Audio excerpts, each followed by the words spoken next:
Good morning, everyone. Myself, Kirti Sharma. Today, I'm going to present our organizational behavior diagnosis of neutral netless. This presentation is not a summary of our written report. Instead, it explains how we analyze the workplace problems using organizational behavior theories and real observations.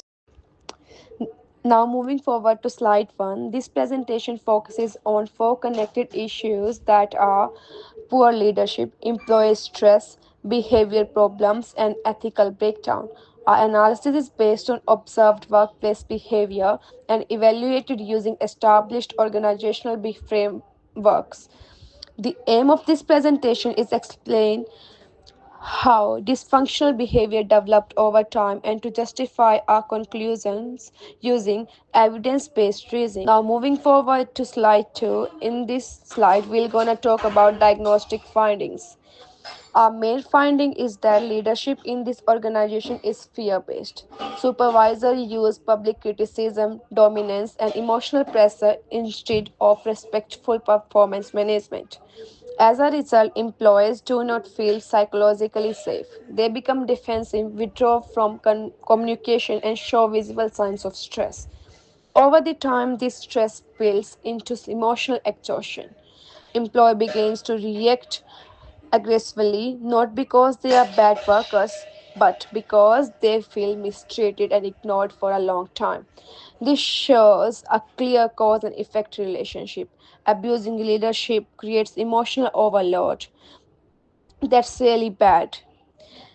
And that emotional overload turns into counterproductive work behavior. Thank you. Slide 3, Human versus AI Interpretation Reliability. A comparative analysis was conducted between human group interpretation and AI generated behavioral assessments. While the AI system consistently identified surface level emotional states such as conflict, anger, or stress, it failed to diagnose the underlying organizational mechanism.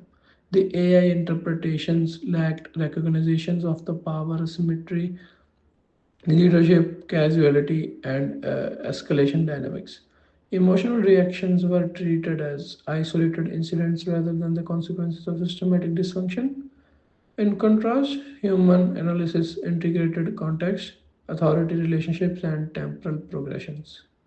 This allowed for accurate identification of abusive supervision, relatory behavior, and organizationally target deviance.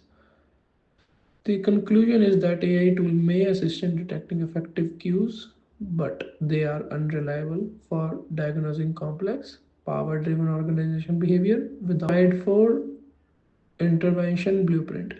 Following the initial signs of behavior breakdown, the appropriate organizational response would have involved immediate leadership intervention.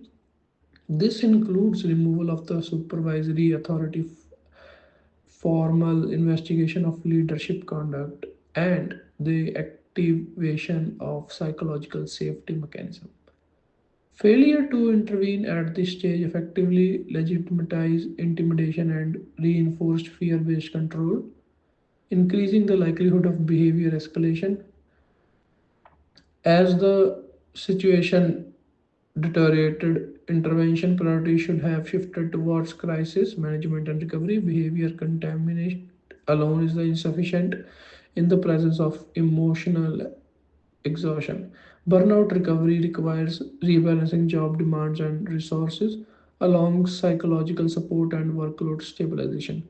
Ethical leadership replacement combined with resources restoration represents the most effective strategy for preventing further harm and restoring organizational functioning.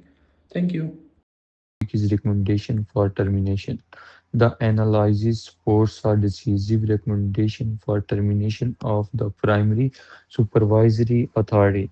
The observed leadership behavior demonstrates sustains hostility, emotional provocation, and public humiliation, all of which directly contribute to psychological harm and behavioral deviance.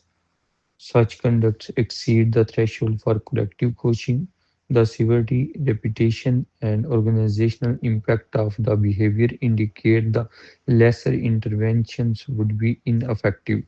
From an organizational behavior perspective, leadership removal serves as a necessary corrective action to halt toxicity, re-established ethical standard, and single zero tolerance for abusive conduct. Hello everyone, I'm MD Fadul Islam. In this presentation, I'm going to discuss about the ethical violation of convert observations and the final organizational diagnosis. The method of data collection used in the study present clear ethical violations. Employees are subjected to behavior and observative without informed consent and constituting the deficiency by omission. This approach exposes the participant of physical risk while denying autonomy and the right to informed participation, such as practice conflict with contemporary standard of organizational researcher ethics. The responsibility lies with both researcher who conducted the observations and the governing body that authorized it. While the diagnostics objective may explain the intent, it does not ethically justify deficiency and harm exposure. The study therefore failed ethical proportionality, and so the International Organization diagnosis. The final diagnosis is neural net loss is the toxic organizational behavior sustained by leadership failure and the systematic neglect of employees' well-being. Although the formal authority structure appear to the restart and underlying the condition of fear and burnout and the moral de-engagement and remain unsolved. The leadership succession occur without cultural repairs and the reinforcing the dysfunctional and norms rather than the correcting them. As a result, organizations enter the circle and surface level sustainability, masking deep physical and behavioral instability without structural reform trajectory and indicates the high likelihoods of recurring deviation and organizational failure.